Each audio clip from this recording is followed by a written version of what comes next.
Salam, hər vaxtınız xeyir əziz izləyicilər. Bu videoda mən iş prinsipi işığın qayıtma hadisəsinə əsaslanan müstəvi cüzcü və onda xəyalın alınması haqqında danışacağam. Müstəvi cüzcüdə xəyalı görmək üçün bizə nə lazımdır? Müstəvi cüzcüdə xəyalı görmək üçün bizə bir cüzcü lazımdır. Burada görürük bir cüzcümüz var. Bu cüzcüyə biz müstəvi cüzcü deyəcəyik. Bir dənə cisim var, burada görürük cisim və bir dənə də nədir? Müstəvi cüzcünü iki simmetrik hissəyə bölən, yəni iki bərabər hissəyə bölən optik ox. Bu oxa bəzən baş optik ox da deyilir. Bəs müstəvi cüzcüdə xəyal necə xəyaldır? Müstəvi cüzcüdə xəyal düzünə, özü boyda, simmetrik, yəni simmetrik nə deməkdir?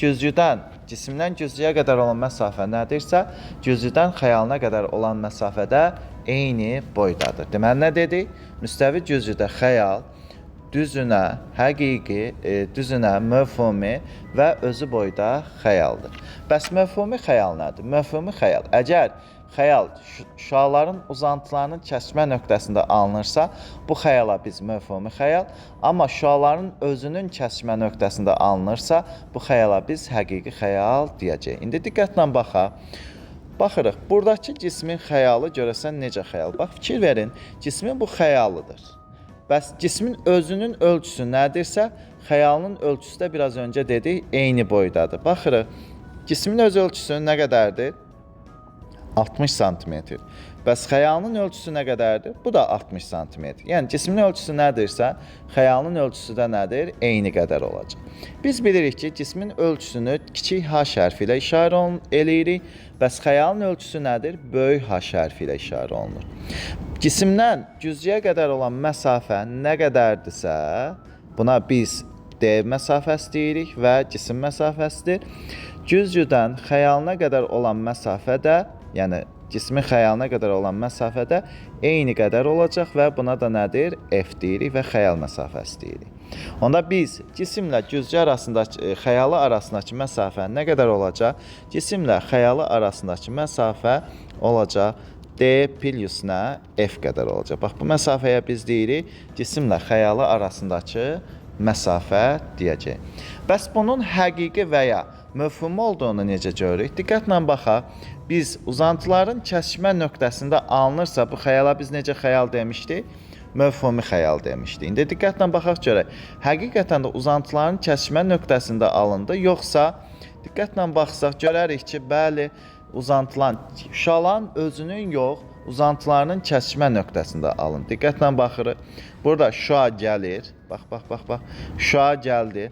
Şüa gəlir hara?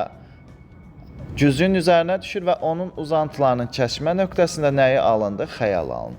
Bəs cismi cüzcüyə yaxınlaşdırdıqca xəyalın ölçüsündə fərq oldu mu? Xeyr, xəyalın ölçüsündə fərq olmadı. Cismin ölçüsü nə boydadırsa, elə xəyalın ölçüsü də nədir? O boyda xəyal olacaq. Yəni, özü boyda xəyal olacaq. Bəs bizə desələr ki, cismi V sürəti ilə sağa doğru hərəkət elətdirsək, deyək ki, V sürəti. Bəs xəyalı hara doğru? Xəyalı da eyni qaydada V' sürəti ilə nədir? Hara doğru hərəkət eləyəcək? Cüzcünün özünə doğru. Məsələn, yoxlayaq. Baxın, əziz dostlar. Diqqətlə baxsaq, bax, cismi V sürəti ilə cüzcüyə tərəf yaxınlaşdırıramsa, xəyal da eyni qaydada V sürəti ilə nədir? Cüzcüyə tərəf yaxınlaşdır. Yəni, cismin öz sürəti nədirsə, xəyalın sürəti də nədir? O boyda olacaq. Yəni, özü boyda olacaq. Bəs bizdən soruşsalar ki, cismin xəyalına nəzərən sürət. Biraz öncə nə demişdi? Buna V demişdi, buna da nədir? V' demişdi. Cismin xəyalına nəzərən sürəti, əziz dostlar, baxın, xəyalına nəzərən sürəti nə olacaq? Cismin öz sürəti ilə xəyalının sürətinə bərabərdir. Biz də bilirik ki, cismin sürəti ilə xəyalın sürəti bir-birinə nədir? Bərabər. V' nədir? Bərabər. Onda cismin xəyalına nəzərən sürəti olacaq ya 2V, ya da nədir? 2V'. Məsələn, mənə deyir ki, cismin sürəti, deyək ki, nə qədər olsun? V bərabərdir 10 metr bölünsün saniyə olsun. Aha, bəs xəyalın sürəti nə qədər olacaq? Onda xəyalın da sürəti bizə verəcək 10 metr bölünsün saniyə. Çünki burada biz nə demişdik biraz öncə? V ilə V' bir-birinə nədir? Bərabərdir. Yəni, cismin sürəti nə qədərdirsə, onun xəyalının sürəti də nədir? O qədər olacaq.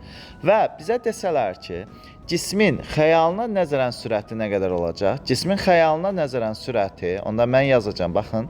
Xəyalına nəzərən sürəti olacaq. Cismin sürəti ilə xəyalın sürətinin nəyinə? Cəminə. Yəni V cisim plus nədir? V xəyal olacaq. Cismin öz sürətinə V demişdik, xəyalın sürətinə nə demişdik? V eşitdik demişdik. İndi toplasaq, cismin sürəti neçədir? 10'dur. Bəs xəyalının sürəti neçədir? Bu da 10'dur. Onda neçə olacaq? Xəyalına nəzərən sürəti 20 metr bölünsün saniyə olacaq. 20 metr bölünsün saniyə. Bəs əziz dostlar, bizə desələr ki, bəs bu cismin cüzüyə nəzərən sürəti. Cismin cüzüyə nəzərən sürəti elə cismin öz sürətinə bərabər. Səbəb nədir? Çünki cüzünün sürəti nəyə bərabərdir? Sıfıra bərabər. Yəni cüzü hərəkət eləmir. Cüzü hərəkət eləmədiyinə görə cismin cüzüyə nəzərən sürəti, baxın V cismin cüzüyə nəzərən sürəti olacaq nə? Sadəcə cismin öz sürətinə bərabər olacaq. Cismin sürəti 10 metr bölünsün saniyə olduğundan elə xəyal, yəni cüzüyə nəzərən sürəti də nədir? 10 metr bölünsün saniyə olacaq. İsə gəlin biz baxaq görək, cüzgünün qarşısında olan hansı cisimləri biz görə bilərik, hansı cisimləri görə bilmərik. Yəni, gözün görmə sahəsinə düşən cisimləri biz görə bilirik, amma gözün görmə sahəsinə düşməyən cisimləri biz görə bilmirik. Bəs gözün görmə sahəsi nədir? Gözün görmə sahəsi güzgünün üzərindən qayıdan şüaların arasında qalan sahəyə biz gözün görmə sahəsi deyəcəyik. Məsələn, deyək ki, bir C nöqtəsindən insan gözü baxır. Yəni, buradan bir göz baxır C nöqtəsi. Bəs C nöqtəsindən insan baxırsa, baxırıq, bax, bir yuxarı tinlə şüa göndərəcək. Necə var, nə edəcək? Eyni qaydada düşəcək. Göndərdik. Bax, qaydan şüa budur. İndi baxırıq, bir də aşağı tinlə şüa göndəririk. Aşağı tinlə də göndərdiyim şüa, deyək ki, bu olsun. Aşağı tinlə deyək, biraz düz göndərək şüanı. Bax, bu şüadır. Aşağı tilə göndərdik.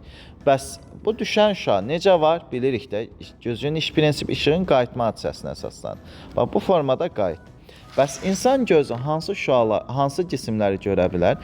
İnsan gözü, əziz dostlar, baxın, bu qayıdan şüalar arasına düşən nöqtələri və yaxud da cisimləri görə biləcək. Yəni, bu sahəyə düşən cisimləri görə biləcək, amma digər cisimləri isə görə bilməyəcək. Bax, bu sahəyə biz gözün görmə sahəsi. Məsələn, bir neçə dənə nöqtə yerləşdirək. Deyək ki, bu 1 nöqtəsi olsun, bu 2 nöqtəsi olsun, buna 3 nöqtəsi deyək və yaxud da burada da bir 4 nöqtəsi yerləşdirək. Bizə desələr ki, hansı şüaları görə bilər? Baxırıq, 1 nöqtəsini görə bilərmi? Bəli, görə bilər. Çünki gözün görmə sahəsinə düşüb. 3'ü görə bilərmi? Bəli, görə bilər. 4'ü görə bilərmi? Bəli, görə bilər. Eyni qaydada 2'ni də görə bilər. Deməli, dostlar, müstəvi cüzü və onun xəyalı haqqında bu qədər.